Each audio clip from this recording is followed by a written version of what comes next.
On today's episode, I'm joined by drummer Dan Aran, one of the most versatile and sought after drummers on the New York jazz scene. Over the past 2 decades, Dan has performed and recorded with a wide range of artists, including Natalie Merchant and Stacey Kent, showcasing his ability to navigate everything from straight ahead jazz to Latin and Middle Eastern grooves. His acclaimed debut album, Breathing, and his latest release, New York Family, described by Downbeat as fascinating record. Dan's wide musical range and deep rhythmic sensitivity make this a conversation you won't want to miss. And we're live. So, Dan, good to see you. Good to see you. Thanks for having me on the show. Yeah. You just told me before you had a really good morning, you had a really good practicing session. Yeah. Are you a diligent practicer?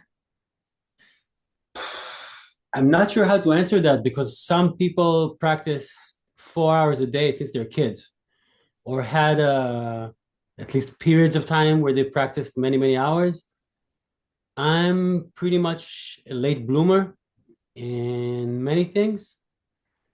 A lot of it is my seriousness and capacity to understand what I need to give in order to get from the music. And I always practiced, but I think the way I practice, A, what I do when I practice, and B, the time I make for it, even though it used to be that I would say, oh, I don't really have time for this today and that. Now I make time no matter what. So I'm diligent in the way that I definitely try to make a sacrifice or of other things in my life now. And I feel like a lot of people did it when they were younger, when I was like kind of dealt with some other things. So Well, that brings me to the point. Everyone has their own unique journey. Like when I went to Berkeley, I didn't leave my apartment. I just practiced and I had no social life. But now I'm like, oh, I missed out on all these years, and now I travel without bringing the guitar. So everyone's journey is different, I think, and that's totally cool. absolutely, and I'm definitely learning that about myself. And when I teach, also, I try to give whoever I'm teaching the sense that yes, it's okay to be you and to do it in your time, but also I try to distill, you say, some values and some not values, but the right ideas and some discipline in terms of how to organize things. Everything was very overwhelming for me because I'm you said you didn't have a social life. I had a very rich social life and I was hanging out a lot. So I was You're talking practicing. about before you really got serious about a Yeah, I career. mean, I was very serious about music, meaning it was the main thing in my life, but like the hang was a big part of it after and before, and I was less organized with my time. I didn't really have a structure for many years, so I had to kind of build that for myself, and also the ability to concentrate. So now I do try to you work with kids or even if it's not kids, people who are more beginners and stuff who have some learning disabilities or some concentration issues or some focus issues and then when they try to practice they're like, oh, now I'm going to practice for 4 hours, but you try to give them ideas of what's more sensible, what's more realistic. No, maybe try 10 minutes of this and then 10 minutes of that and then 5 minutes of that and 5 minutes of that every day for the next 2 weeks or something like that, something more organized. Because that's how I do it, man. Like this morning, it was more than 5 minutes, but I do I take. I'm not gonna bore you with exactly what I do, but like I'll take an idea of something very basic, Well, and the first next of all, you're not gonna bore me. I'm fascinated by this stuff. So please, like, be as specific as you would like. I'll give you a couple. Like every drummer will do a single stroke, which is right, left, right, left. And in different dynamics on different drums and in different like I'll play 16th notes, eighth notes, quarter notes, triplets, different kind of triplets all over the set. I'll lead with my left, lead with my right, go from here to here, from here to here, from here to here, from here to here. But I'll start with doing like 15, 20 minutes of that from a very slow tempo to like a faster tempo, keeping it solid, pushing myself a little bit. I'll rest for a second. Then I'll do some doubles with the same kind of ideas. So before I start messing around, and I do have some music to learn for this weekend, for instance, before I even touch that, I'll do that. And that's if I have time. If I wouldn't have time, I would maybe start with the music I have to learn. So these kind of things I would get some music to learn, or I would feel like my chops are horrible, and I would get too overwhelmed with where do I start even when I practice. You know what I mean? And now I have more of the ability to organize my things. So diligent, I don't know. I became more organized practicer, and it became really important for me. Like I'll get insecure if I don't practice. Same, Like, same. I mean, I yeah, feel bad. I feel bad. That's the battle is like if I don't practice, I feel guilty. And that yeah, messes up playing for me, you know? yeah. I don't know if I feel guilty, but I just feel like not as prepared when I come to a situation. I like when it's easier. It was really difficult for me for many years. It was like a struggle. Like I would get to the gig, oh man, my left hand is not working, and like now they're calling the student 5'8", and I'm like, but now that I feel like I'm more ready to a lot of situations, I'm not saying that, of course, I'm like light years away of being ready as a whatever as in everything. But things are easier for me technically on the drums and physically and mentally. It's like I feel a little more solid than I used to be. So it's really I'm getting more addicted to that feeling. It's like, oh, okay, like we got to play in that tempo, that's fine. I got to solo over that form, that's fine. Where until pretty recently, it was like more of a challenge. Like I would get freaked out more because I feel like I wasn't as solid or solid enough. And I don't know, like it's maturity. It's maturity, and that's what I'm saying. I'm a late bloomer, and I'm gonna be 48 this year. 48. I'm going to be 48 in September. So I am a late bloomer in realizing a few basic things, I think. But it also I took a few really good lessons in my life. I had really good teachers from peers and friends and some my elders. But I heard Well, first of all, let me say too, in jazz, people come into their own in their 40s, to be honest. People get rising Star Wars when they're in their 40s. So I think that's the thing about our industry is no, that right. the age ranges can be as early as like in your teens and then playing into your 80s. Yes. And it's interesting because like you say that like you say like, oh, I'm 48. And I'm like, yeah, but in the jazz world, that's still a baby, it seems. Yeah, I feel like in music in general, man, it's I mean it should be kind of in everything in life unless you're a professional athlete. But yeah, I don't think anything should stop, and stuff should keep evolving. And as long as you don't think of yourself as like, oh, I made it, it's something, or I'm too old for something. Made Again, it. feels physically you're more limited stuff. I used to play football every week, like soccer, with some musician friends. At some point, I started getting injured every week. So you're like, okay, what? So I run now. I do other things. I go, but some things you can't do, but or you can do very differently. But no, music. It's not only jazz. Music in general, man. It's like I would hope that I will always keep evolving and being more serious about it and learning more. And the more solid I get, the more secure I get also in learning. It's easier for me to learn. As far as the amount you're playing gig wise, are you happy with the amount you work? Do you want to work more? Do you want to do a little less? Do you want to do more band leading, more as a sideman, like more with certain instrumentations? Like talk to me a little bit about that. It's a good question because the way I look at it really changed in the past few years.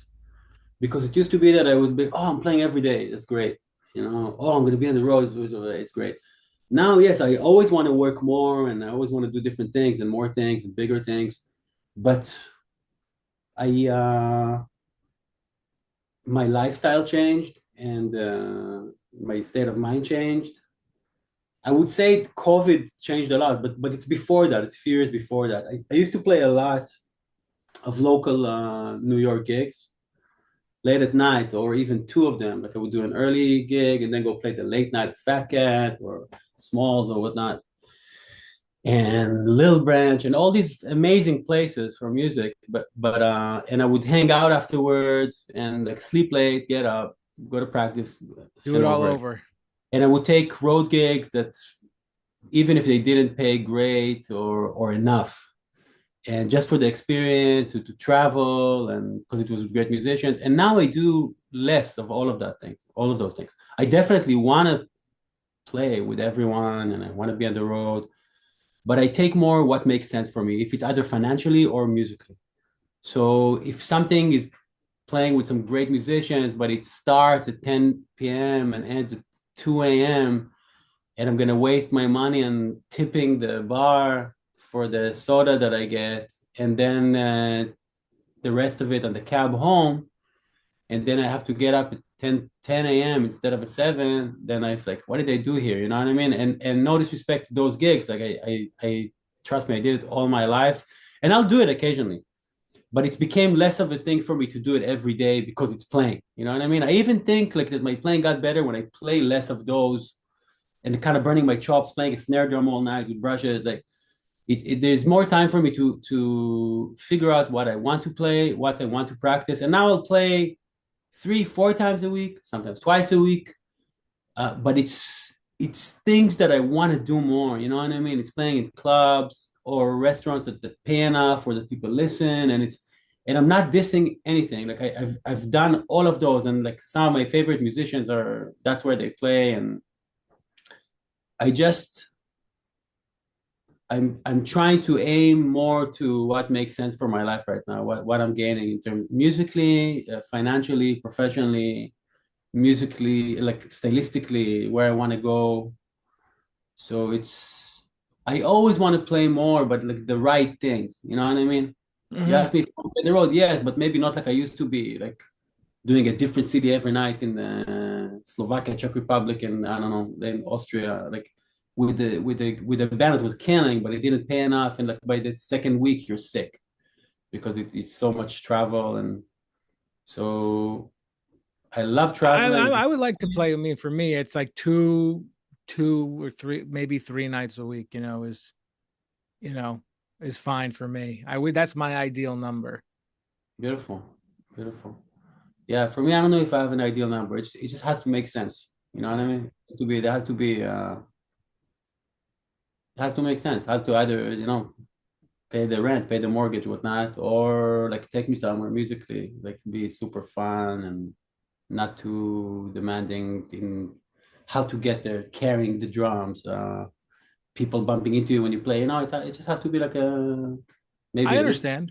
people clapping, appreciating you.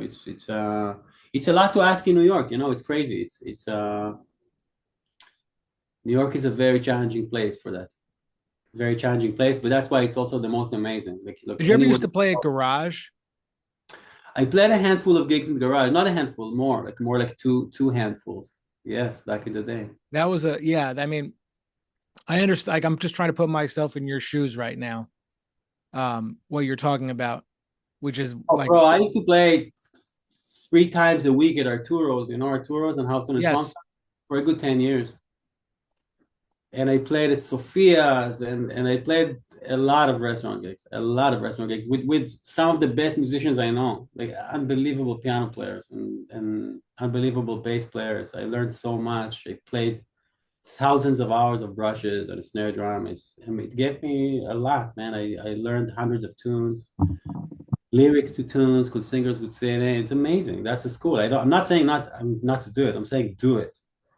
But it also after a while be aware of what you want to do. yeah. You That's have to just you got to be going forward. You can't be doing the same thing if it's you got to look forward. Otherwise, you're never going to grow. It can't be doing the same types of things all the time. I know, at least that's the way I feel. It's got I to I feel totally, different. I totally agree. And also I think for me, I Uber did that. I played so like thousands of those for many years. You know what I mean? So now I'm just trying to be more selective. And it's the minute you make a certain switch, also things happen. Like you aim for places, which also you have to feel ready. Like who told me that? John Riley. I took a lesson with John Riley, which was amazing. The drummer John Riley, Yeah. Hmm. master teacher, really. Like I remember I took one lesson with him. It was exactly 1 hour. It was very organized. I came to Manhattan School of Music to take the lesson with him, and he told me many many wise things. But then a few something that stuck with me amongst other things was he asked me. He told me what he was thinking. that he was thinking about when he was coming up, and he asked me, "Hey, who do you like? Who do you like? Fantasy band you like to play with?" Forget what I said. Maybe it was Marlboro Miller back then, or and he's like, "Hey, what record do you really like?" I think he asked me, or what band of Marlboro? I forget if it was Marlboro. It was someone uh, quite famous and that I admire. And he said, "If he calls you tomorrow to play the gig, are you ready?" And I was like, "What do you mean ready?" It's like, "Ah, you know, like what are you gonna hang? Can you hang?"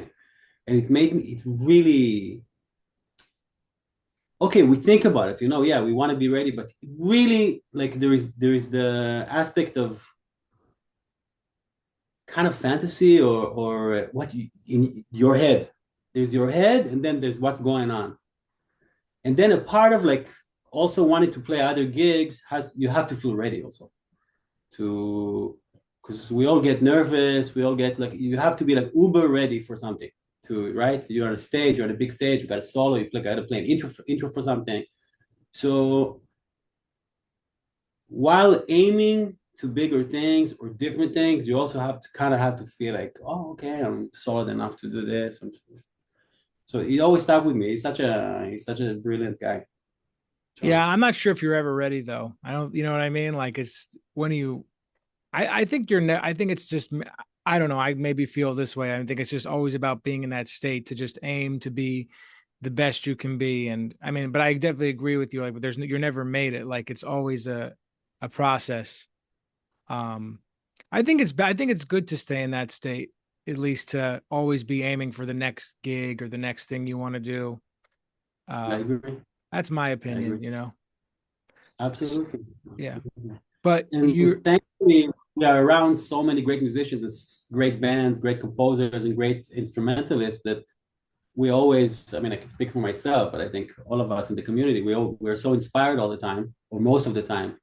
You go see, I heard some of the guys speaking on your podcast. I see I'll go check out my friends playing once a week or so.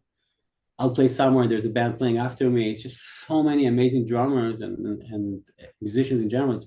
So you keep getting inspired and learning things, and it pushes you to okay.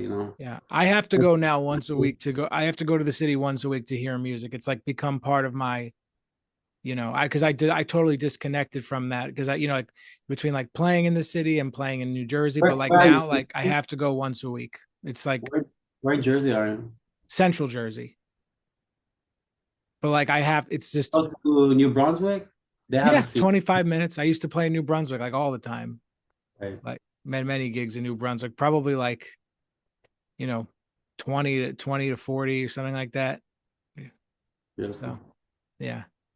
And then there's the festival that they do on the water. What is that called? They played there with the Telavana. The one in the Riverview one, Jersey City. Riverview. Yeah. Okay. That's a good. I mean, I guess that's a little. It's more of a ways for you, It's far that's farther away. Yeah. That's like I think probably an hour or so, but right? That's a really beautiful setting. I liked it. You see the whole city. It's beautiful. yeah, festivals are uh it's a different thing, right? You tell me what your thoughts are.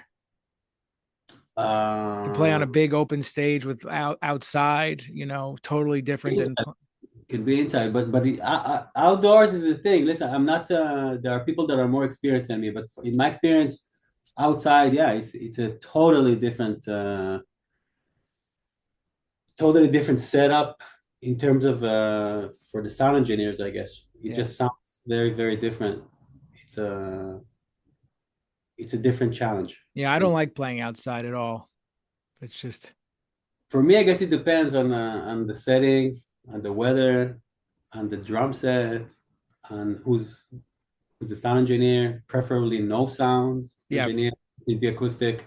Who are you But working with this weekend? Because you said you were preparing music for the weekend. this weekend, I'm playing with Itai, Chris, and Telavana, with a band that I've been part of for the past 10 years or so. Itai is a great flautist and composer, and he has a band fusing Middle Eastern music and Latin music, in specific Cuban music, Telavana. And we're playing at Ornithology this Oh, Saturday. cool. Yeah. Yeah, In and then Brooklyn. Sunday, I'm playing with a great guitarist who's visiting. He's playing all week at Birdland with Cyril and me. Michael Valenou. We're playing in Williamsburg, Bar Blonde. I hope I'm saying it right. I don't know how to say it. In a hotel in Williamsburg, and I think Rick Rosado is on bass, and that should be fun too. That's 5 to 8 on Sunday. I'd like to talk to Rick Rosado. You should tell him. Oh man, I Yeah. haven't seen him in so long. I'm looking forward to playing with both Well, of he has them. an open invitation if he wants to do the podcast. Give him a shot, man. I'll tell him. Yeah. No, that's good. No, but so basically this week is yeah, and you said you were teaching too. So I assume that's a big part of your life as well. Man, I actually this is very periodically. It's periods of time. I used to have a couple of students through the new school back in the day that were out of proficiency, and sometimes I have private students. Sometimes I'll teach kids. It's very right now. I have like one private student, and then everything else is who's steady. Yeah. Everything else is very random. I taught a lot in my life. I do have a lot of experience, but it's really there's not one institution that I teach in right now or one school. It's whatever comes and makes sense. Yeah, it's mixed. It's mixed. But you're open to it if the opportunity, if someone wants to study with Yeah, you. yeah, absolutely, absolutely. Come study. When did you come? So you came to New York about what, 20 years ago, you were saying like that? Came to New York, man. I came to New York a long time ago. I came to New York in '98, Oh, okay. So we're going back 27. and then I got out of here. I went back to Jerusalem for a year, and I came back in 2000. The end of 2000, I came as a student. I came to the new school on a student visa, did the 4 years there, then got my, I think it's called OPT, practical training, which gives you another year of visa. And then I did a million artist visas and stayed here and worked. And then I got my green card, did the 5 years of that, and now I'm a American. Yeah, Yeah, that's great. yeah, it is great. So we're talking about 25 years ago. Let's go back. Who did you study with at the new school? Do you like that you owe a lot of credit to? People, man, a lot of different people, but some of the people that are like really impacted my life. So I used to play with this guy Harry Whitaker Hmm. at was at the restaurant. Harry was an amazing pianist, composer, teacher, and some of his highlights as a sideman and as a musician were with Roberta Flack for 9 years. He was her Hmm. music director and played Rhodes with her. She used to play piano, he used to play keys. And he worked with Ubiquity with Roy Ayers. You know, the Jackie Brown, the movie, all some of that music is Harry's. But then he did so much work as a jazz pianist. He was an amazing, amazing pianist and teacher to hundreds of people on the scene. He was a regular at Smalls, and everybody would come to sit in and play and sing with him at our tours. So since I was what they call out of proficiency, like you come to the school and you do a test, and if you know your rudiments and a couple of things and can read a little bit, then you can choose whoever you study with. So a couple of years I chose to study with Harry, and Oh, wow. which I would just go to his house anyway. So I was like, why not hook him up also with to get paid for it? And we would work on music, a little bit of basic piano, some harmony, lyrics of stuff, music. It was just Harry was really a big, big influential figure in my life.